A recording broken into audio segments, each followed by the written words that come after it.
അവരുടെ സാഹചര്യം അനുസരിച്ചാണ് അവർ കാര്യങ്ങൾ തീരുമാനിക്കുന്നതും കാര്യങ്ങൾ ചെയ്യുന്നതും. പക്ഷെ ദൈവം അങ്ങനല്ല. ദൈവം നിങ്ങൾക്ക് വേണ്ടി പ്രവർത്തിക്കുന്നത് മൂഡനുസരിച്ചല്ല, ക്ലൈമറ്റ് അനുസരിച്ചല്ല.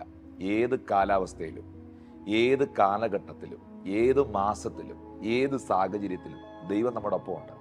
യേശു നിങ്ങളെ ഒരിക്കലും ചതിക്കത്തില്ല. കർത്താവ് നിങ്ങളെ ഒരിക്കലും കൈവിടത്തില്ല. യേശു ഒരിക്കലും വാക്കുമാറ്റി പറയില്ല. അപ്പോൾ നമുക്ക് ആ കർത്താവിനെ പോരെ, ആ കർത്താവിനെയല്ലേ നമ്മൾ ട്രസ്റ്റ് ചെയ്യണ്ടേ? ആ കർത്താവിലല്ലേ നമ്മൾ വിശ്വസിക്കണ്ടേ? ഈ കർത്താവിനെ കളഞ്ഞിട്ടാണോ നീ ആ പുള്ളിക്കാരൻ്റെ കൂടെ പോയത്? ഈ കർത്താവിനെ കളഞ്ഞിട്ടാണോ ആ കേസ് കെട്ടിൻ്റെ പുറകെ നീ പോയത്? ചുമ്മാണെന്നേ, പണി കിട്ടും. അതിനകത്തൊന്നും പോരുത്.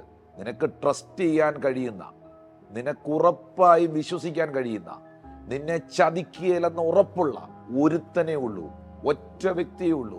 അത് നിനക്ക് വേണ്ടി ജീവനെ തന്ന നിന്റെ രക്ഷിതാവായ യേശു കർത്താവാണ്. ഉറപ്പ് തരാൻ ഞാൻ, ഏതു സാഹചര്യത്തിലും, അത് കാട്ടിലാണെങ്കിലും വീട്ടിലാണെങ്കിലും, അത് പത്മോസിന്റെ ദ്വീപിലാണെങ്കിലും, അത് തിരമാലകൾ ആർത്തലയ്ക്കുന്ന കൊടുങ്കാറ്റുകൾ നിറഞ്ഞു നിൽക്കുന്ന സാഗരത്തിന്റെ നടുവിലാണെങ്കിലും, ജീവിതത്തിന്റെ ഏത് മേട്ടിലോ മേഖലകളിലോ ആണെങ്കിലും, ആ സ്നേഹം നിന്നെ വിട്ടുപോകില്ല. ആ കർത്താവ് നിന്നെ കൈവിടില്ല. പെരുവെള്ളം കവിഞ്ഞു വരുമ്പോൾ അത് നിന്റെ മീതെ ഒഴുകില്ല. തീയിലൂടെ നീ നടന്നാൽ നിന്റെ കാല് വെന്തു പോകാൻ അവൻ നിന്നെ സമ്മതിക്കുകയില്ല. Hallelujah, hallelujah. നദിയിലൂടെ കടക്കുമ്പോൾ ആ നദികൾക്ക് നിന്നെ മുക്കാൻ കഴിയുകയില്ല. ഭയപ്പെടേണ്ട, ഞാൻ നിന്നോട് കൂടെയുണ്ട്. ഭ്രമിച്ചു നോക്കേണ്ട, ഞാൻ നിന്റെ ദൈവമാകുന്നു. ഞാൻ നിന്നെ ശക്തീകരിക്കും, ഞാൻ നിന്നെ സഹായിക്കും. എൻ്റെ നീതിയുള്ള വലങ്കരം കൊണ്ട് ഞാൻ നിന്നെ താങ്ങും. ഉറ്റവർ മാറിയാലും, മിത്രങ്ങൾ മാറിപ്പോയാലും, സ്നേഹിച്ചവരും സ്നേഹം നടിച്ചവരും ഒക്കെ കൈവിട്ടാലും, ജീസസ് നെവർ ചേഞ്ച്.